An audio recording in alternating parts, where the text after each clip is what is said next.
কক্সবাজার, যেখানে রয়েছে বাংলাদেশের বৃহত্তম সমুদ্র সৈকত। ভ্রমণপ্রেমীদের কাছে কক্সবাজার বাংলাদেশের অন্যতম জনপ্রিয় একটি পর্যটন কেন্দ্র।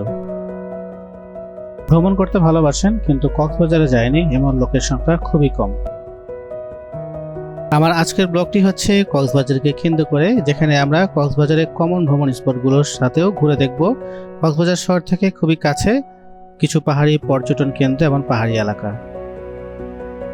ঘুরে দেখব পাহাড়ের উপরে সুন্দর একটা লেক আর সুন্দর একটা জায়গা যার নাম হচ্ছে উপবন পর্যটন কেন্দ্র।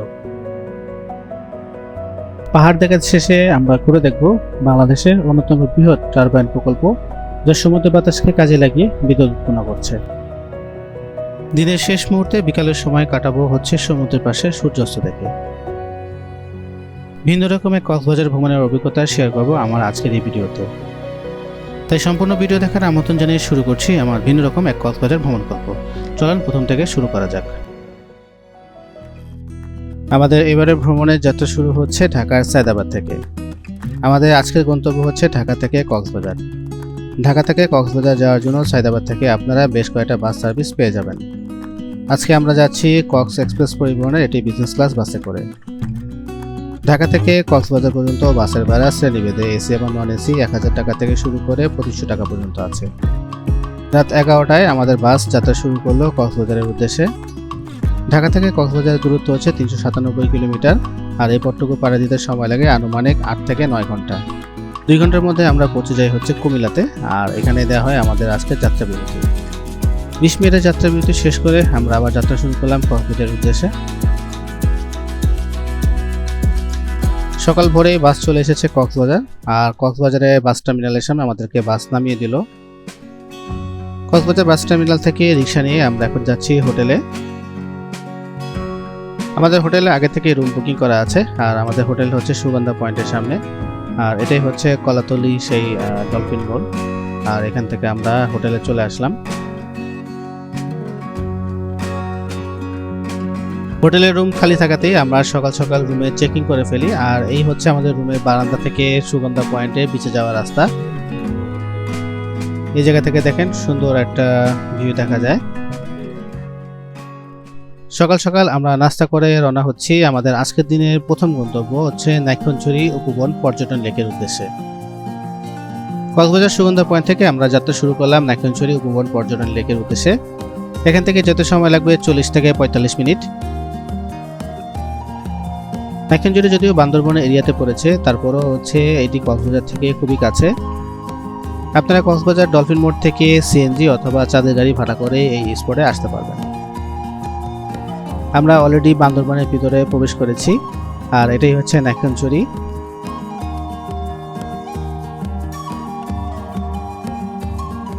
কক্সবাজারের রামু থেকে নাইক্ষ্যংছড়ি যাওয়া যে রাস্তা গিয়েছে সেটা দিয়ে আমরা যাচ্ছি। বান্দরবন যেহেতু পাহাড়ি এলাকা, তা যাত্রাপথে আপনারা দেখতে পাবেন পাহাড় জঙ্গল, এছাড়াও যাত্রাপথে আপনারা দেখতে পাবেন 2-3টা বৌদ্ধ মন্দির। নাইক্ষ্যংছড়ি বাজার থেকে হাতের ডানে যে রাস্তাটা গিয়েছে সেটা দিয়ে আমরা এখন যাচ্ছি উপবন পর্যটন কেন্দ্রে, আর আমরা প্রায় উপবন পর্যটন কেন্দ্রের কাছাকাছি চলে এসেছি। আমরা উপবন পর্যটন কেন্দ্রে চলে এসেছি, আর এখানে ঢোকার সময় আপনাদেরকে একটা এন্ট্রি ফি টিকিট কাটতে হবে, আর টিকিটের মূল্য হচ্ছে জনপ্রতি 40 টাকা। টিকিট কেটে আমরা ভিতরে প্রবেশ করলাম, আর ভিতরে প্রবেশ করার পরেই আপনারা দেখতে পাবেন এই জায়গাটা সুন্দর করে সাজানো হয়েছে। ঢোকার পরে দেখবেন হাতের বামে একটা ওয়াচ টাওয়ার আছে, আর প্রথমে আমরা এই ওয়াচ টাওয়ারটার উপরে যাচ্ছি।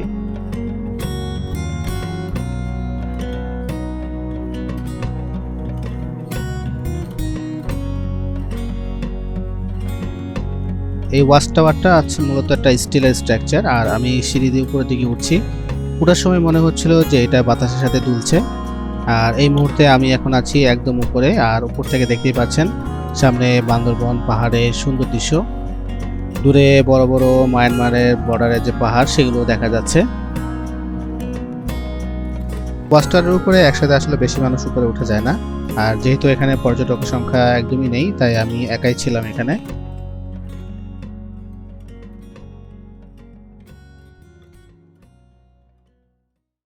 এই মুহূর্তে আমি উপবন পর্যটন কেন্দ্রের ভিতরে প্রবেশ করছি। এখানে একটা লেক আছে, আর এই জায়গাটা হচ্ছে আপনার বান্দরবনের নীলাচলের মতোই পর্যটন কেন্দ্র সুন্দর করে সাজানো হয়েছে। এখানে আপনারা দেখেন বসার জন্য বেঞ্চ আছে, আর সামনে একটা বড় ওয়াচ টাওয়ার আছে, আমরা ওখান থেকে ঘুরে আসলাম। আর এই জায়গাটা হচ্ছে এই যে বিনোদন কেন্দ্রের মতো, এখানে পার্ক, বাচ্চাদের বিনোদনের ব্যবস্থা আছে, সামনে বেঞ্চ আছে। আর মেন যে আকর্ষণটা হচ্ছে এখানে একটা লেক আছে, এটা হচ্ছে উপবন লেক। এখানে প্রবেশের জন্য একটা এন্ট্রি ফি দিতে হয়, এন্ট্রি ফি হচ্ছে 40 টাকা। চলেন আপনাদেরকে এই সেটটা এখন ঘুরে দেখাই। বান্দরবনের নীলগিরি নীলাচলের মতো এই উপবন পর্যটন কেন্দ্রটাও সুন্দর করে সাজানো হয়েছে। এখানে ঢোকার পরে আপনারা দেখতে পাবেন চারপাশে হচ্ছে একটা লেক, আর এই লেকটার নামই হচ্ছে উপবন লেক। আর এই লেকটাকে ঘিরে এই মূলত এই পর্যটন কেন্দ্রটা সুন্দর করে সাজানো হয়েছে।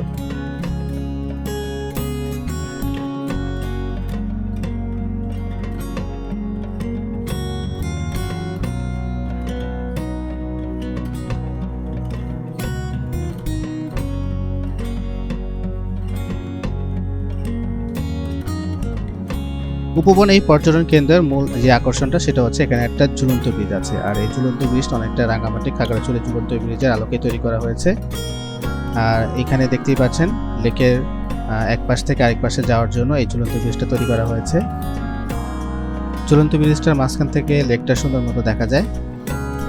এই হচ্ছে ঝুলন্ত ব্রিজ থেকে লেকের দৃশ্য।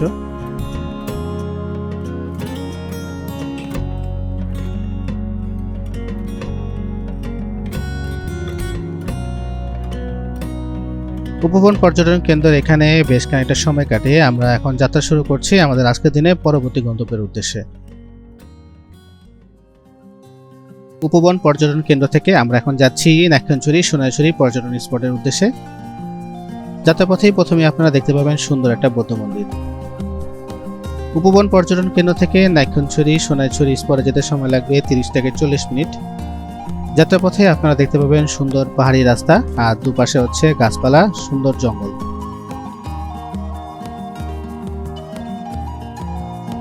নাইক্ষ্যংছড়ি বাজার থেকে সোনাইছড়ি যাওয়ার রাস্তা পুরোটাই হচ্ছে পাহাড়ি আঁকাবাঁকা রাস্তা। আর এই রাস্তায় আপনারা যাওয়ার জন্য ব্যক্তিগত গাড়ি অথবা চাঁদের গাড়ি বা বাইকে করে আপনারা যেতে পারবেন। তবে যাত্রাপথে আপনাদেরকে বিজিবির ক্যাম্পে আপনার পরিচয়পত্র শো করতে হবে। ঠিকঠাক মতো উত্তর দিতে পারলে কেন যাচ্ছেন বা কোথায় যাচ্ছেন সেক্ষেত্রেই আপনার হচ্ছে যাওয়ার পারমিশন মিলবে।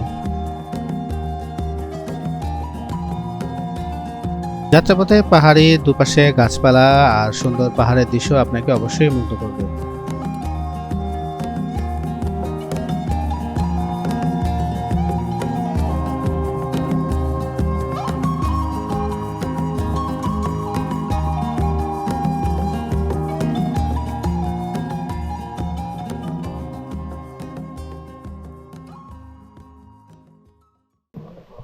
এই মুহূর্তে আমি আছি বান্দরবনের নাইক্ষ্যংছড়িতে।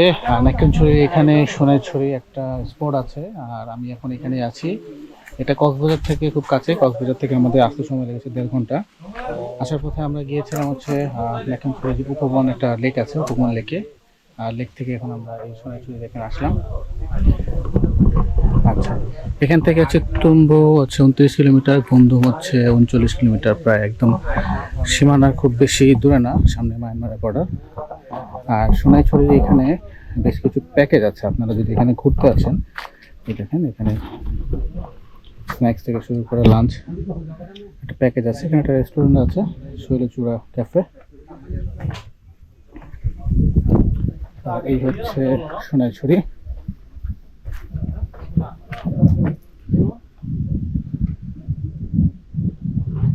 চলুন ভিতর থেকে একটু ঘুরে আসি।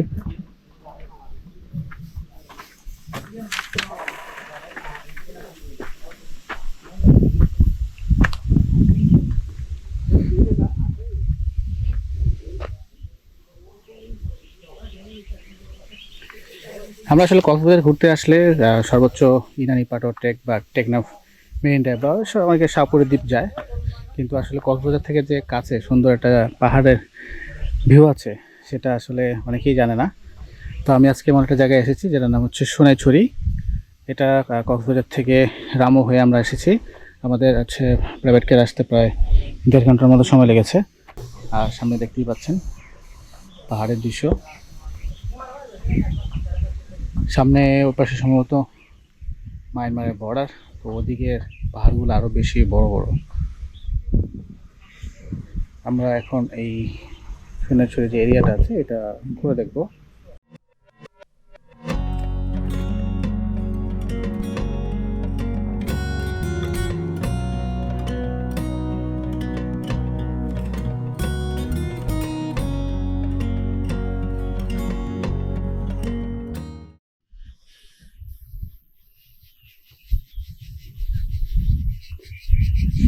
আপনারা অবশ্যই একটা সাউন্ড পাচ্ছেন, এই জায়গায় বিভিন্ন পোকামাকড়ের ডাক, একদম নীরব এলাকা। এখানে আসলে পর্যটক নাই বললেই চলে, এখানে পর্যটক খুবই কম আসে। হাতে কোনো অল্প কিছু পর্যটক তো এই জায়গাটা পরিচিত বা অনেকে আসে। কিছু কটেজের মতো করা হয়েছে। এখানে রাতে থাকার পারমিশন আছে কিনা আমি এখনো শিওর না। যদি আমি ইনফরমেশন পাই আপনাদেরকে এটা ভিডিওতে জানিয়ে দিব। ওই যে সামনে দেখা যাচ্ছে রাস্তা, ওই রাস্তা দিয়ে আমরা আসছি। লাস্টের ঢালটা একটু খারাপ ছিল। আর এখানে দেখেন পাওয়ার হাউসের মতো আছে। সোনাইছড়ির এখানে অনেকগুলো পড হাউস আছে। এখানে রাত্রে থাকা যায় কিনা আমি এখনো শিওর না। যদি থাকা যায় আমি বিষয়টা জানিয়ে দিব ভিডিও ডিসক্রিপশনে আপনাদেরকে। এই সোনাইছড়ি রিসোর্টের নাম্বার দিয়ে দিব। আর সামনে ওখানে একটা ওয়াচ টাওয়ারের মতো করা হয়েছে। আমরা এখন আর সামনের দিকে যাচ্ছি না, এই জায়গা থেকে আমরা এখন রাস্তার দিকে চলে যাচ্ছি। সামনে একটা হোটেল আছে, খাবারের রেস্টুরেন্ট।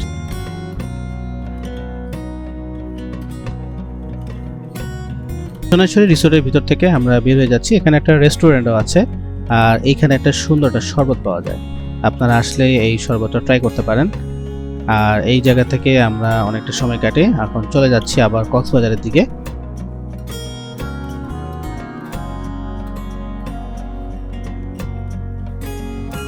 আমরা সোনাইছড়িতে যে রাস্তা দিয়ে এসেছিলাম সেই রাস্তা দিয়ে আবার ব্যাক করছি। আপনারা চাইলে টেকনাফ রোড দিয়েও আসতে পারেন, তবে সেই রাস্তার দূরত্বটা অনেকটা বেশি।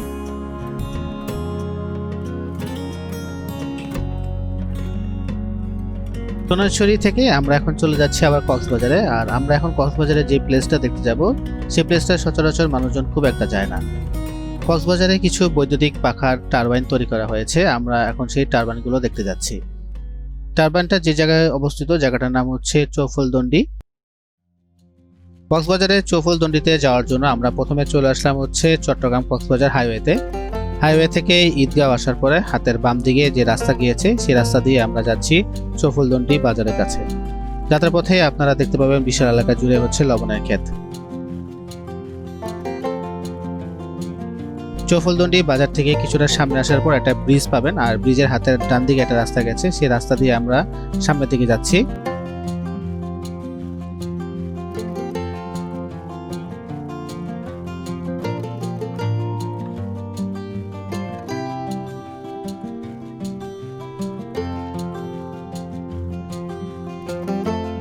ব্রিজের পাশে এই রাস্তাটা যাওয়ার সময় আপনারা হাতের বাম পাশেই দেখতে পাবেন হচ্ছে মহেশখালী ক্যানেল। আর এছাড়াও দেখতে পাবেন বিশাল এলাকা জুড়ে হচ্ছে লবণের ক্ষেত, আর দূরে হচ্ছে মহেশখালীর যে ম্যানগ্রোভ ফরেস্ট আছে সেটাও দেখা যায়। আমরা এই জায়গাটাতে ব্রেক দিলাম।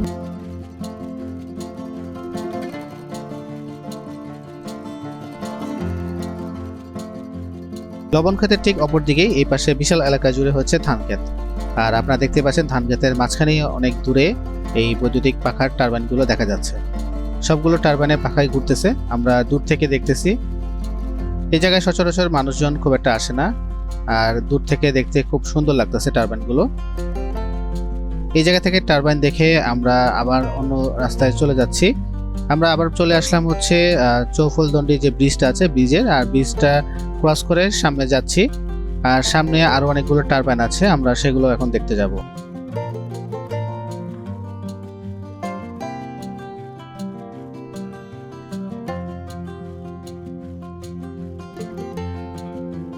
ব্রিজটা পার হয়ে হাতের বামে আমরা আসলাম, আর এইখানেও অনেকগুলো টারবাইন আছে। আমি এখন টারবাইনের একদম কাছে আছি, আর দেখতে পাচ্ছেন টারবাইনের উচ্চতা কত বড়। আর এইখানে হচ্ছে বাতাসের মাধ্যমে এই পাখাগুলো সবসময় ঘুরতে থাকে, আর এখান থেকে বিদ্যুৎ উৎপন্ন হয়। আর এই পাখাগুলোর সাইজও অনেক বড়।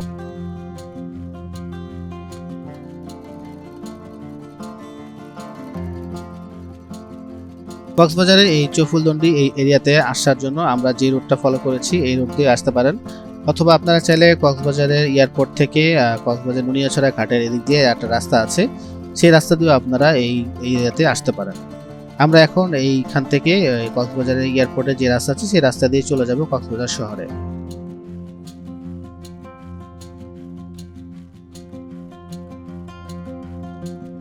কক্সবাজার শহরে যাওয়ার পথেই আপনার রাস্তার পাশেই দেখতে পাবেন হচ্ছে বিশাল এলাকা জুড়ে হচ্ছে কুরুশকুল আশ্রয়ন প্রকল্প।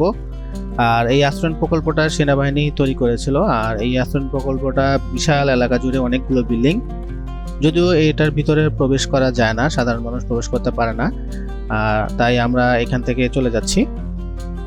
যাত্রার পথে এখানে সামনে সুন্দর একটা ব্রিজ আছে, আর এই ব্রিজটাতে রাত্রেবেলা সুন্দর লাইটিং করা হয়। আপনারা যদি রাতের দিকে এই জায়গাতে আসেন, এই ব্রিজটার সুন্দর লাইটিং দেখতে পাবেন। আমরা এখন কক্সবাজার শহরে চলে যাচ্ছি।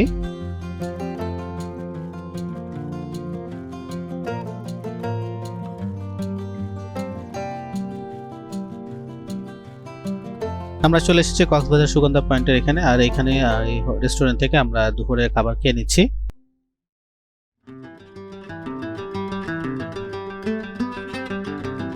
কক্সবাজারে এসে যদি সমুদ্র না দেখেন তাহলে কক্সবাজার আসাটা একটা অপূর্ণতা থেকে যায়। আমরা এখন গাড়ি নিয়ে রওনা দিচ্ছি মেরিন ড্রাইভ সড়ক দিয়ে হচ্ছে পাটনটেক সমুদ্র সৈকতের উদ্দেশ্যে। আর আমরা সেখানে গিয়ে হচ্ছে সূর্যাস্ত দেখব। মেরিন ড্রাইভের এই রাস্তা আমি অনেকবার এসেছি, তবে যতবারই আসি না কেন এই মেরিন ড্রাইভের এই রাস্তার সৌন্দর্য আমাকে সবসময় মুগ্ধ করে। রাস্তার একপাশে পাহাড়, আরেক পাশে সমুদ্র দেখতে দেখতে আপনার সময়টা সুন্দর কেটে যাবে। আর আমরা প্রায় চলে এসেছি পাটনটেক সমুদ্র সৈকতের কাছে। মুহূর্তে আমি আছি পাটনটেক সমুদ্র সৈকতে। আর বিকাল টাইমে এই জায়গা থেকে সূর্যাস্ত দেখবো। এই হচ্ছে বর্তমানে পাটনটেকের অবস্থা।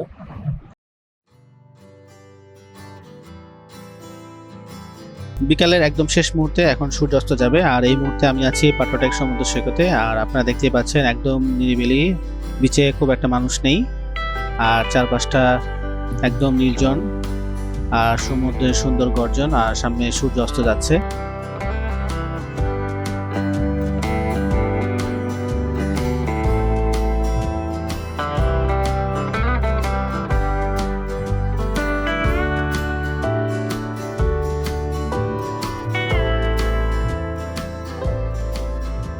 সূর্য প্রায় পশ্চিম আকাশে হেলে পড়েছে, আর এখনই সূর্য অস্ত যাচ্ছে। আর আজকের দিনটা এখানেই শেষ, আর আমাদের ট্যুরটাও এখানেই সমাপ্তি হচ্ছে। ভিন্ন রকম এই কক্সবাজার ট্যুরটা কেমন লেগেছে আপনাদের অবশ্যই কমেন্টস করে জানাবেন। আর ট্যুর সংক্রান্ত যে কোনো তথ্যের জন্য আপনারা কমেন্টস করতে পারেন। আর দেখা হচ্ছে পরবর্তী কোনো ভিডিওতে। আজকে আমি বিদায় নিচ্ছি, সবাই ভালো থাকবেন, আল্লাহ হাফিজ।